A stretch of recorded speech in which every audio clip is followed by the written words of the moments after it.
Welcome back to another edition of AEW Collision Out of 10.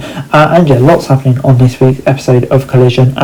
So yeah, we've got some big matches, including Morale against AJ for the Women's Championship, Kyle Fletcher against Commander, the World Champion Moxley was on the show, but we started things off with a Day of the Dead match between John Thunder Rosa and Harley Cameron. But before that, several babyfaces in the ring while stage occupied by Hills. Shivani welcoming out Private Party, celebrate winning their titles. It was a nice moment for Private Party, but the segment ended a bit abruptly. I guess we'll get more developments on Dynamite, but yeah, nice moment whatsoever. The first match of the night was a Day of the Dead match between Rosa and Cameron, who did not have Saraya by her side this time. It was essentially no DQ. Cameron went right after the Marinara after a series of strikes, and they sold it and took control. She began to incorporate some weapons and props at ringside to dish out of damage. This was actually a series and sequences and spots that felt somewhat disconnected, but allowed both women to make good use of the stip. While some of this was fun, a few moments stood out over into the show. Rosa set up a table to use a ramp so she could use a drop kick as Cameron was set in a garbage can. She made the cover and got the win to kick off a match that was more fun than it was good. So yeah, I'll give it a 6 out of 10 for me. I thought it was alright. Good win for Thunder Rosa. Kind of like the way they played into the stip as well. So yeah, I'll give it a 6 out of 10. The next match saw Kyle Fletcher take on Commander. Alex Abrahantes was at the ringside, but Don Callis was nowhere to be seen. Fletcher pulled off his pants with real new trunks beneath, and he used the pants as a distraction so he could hit Commander while blinded. Other than a couple of flurries of offense, this match was all about making Fletcher look based, and it accomplished its goal. The protester and high flyer thought a break, and it gave Commander a chance to give a little more offense before the inevitable conclusion. After countering a moonsault with a pair of blades to the face, Fletcher hit a high angle powerbomb to a close 2 count. The match started out decent and continued to get better. The second half blew and the first half out of the water for both excitement and athleticism. They upped the ante which each team were doing until they were doing things that didn't seem physically possible for most. After a few close calls, Fletcher obliterated Commander with a brainbuster on top turnbuckle for the win. Mark Davis came out to get in Fletcher's face, and when he refused to stop attacking Commander, Fletcher walked away from his former partner to end the segment. This was great. Yeah, love the way they incorporated Mark Davis into it. Fletcher's new character is great. These two are some of the most talented wrestlers in the company. So yeah, of course it's going to be great. 7 out of 10.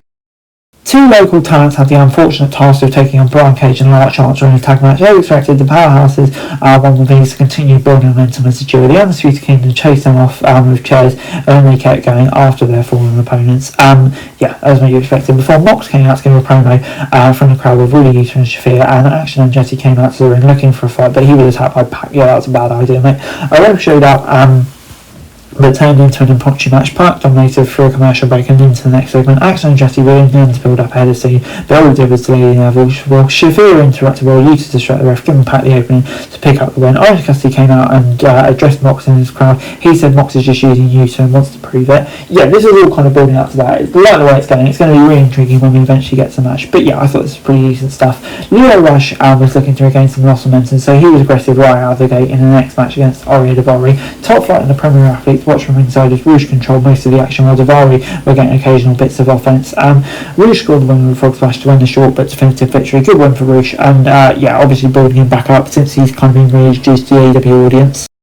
Next up, we got Roderick Strong against Shane Taylor. Strong was back on the show for the third time this week after his match against Taylor. Both men had respective stables with them at ringside. Taylor had a power and size advantage, so he made sure to use every chance he had. We went to a break. We were already trying to recover for a shoulder breaker. We returned to see Strong having a tough time picking Taylor up for a backbreaker, which is his main source of offense. Strong picked up the win with a brutal knee strike. Taylor tried to kick out, but was a split second too late. This wasn't very long, but it was long enough to do what is needed to give Strong a hard-fought W. So yeah, gets 6 out of 10 for me. Good win for Strong, but you know, kind of predictable in the way it came about.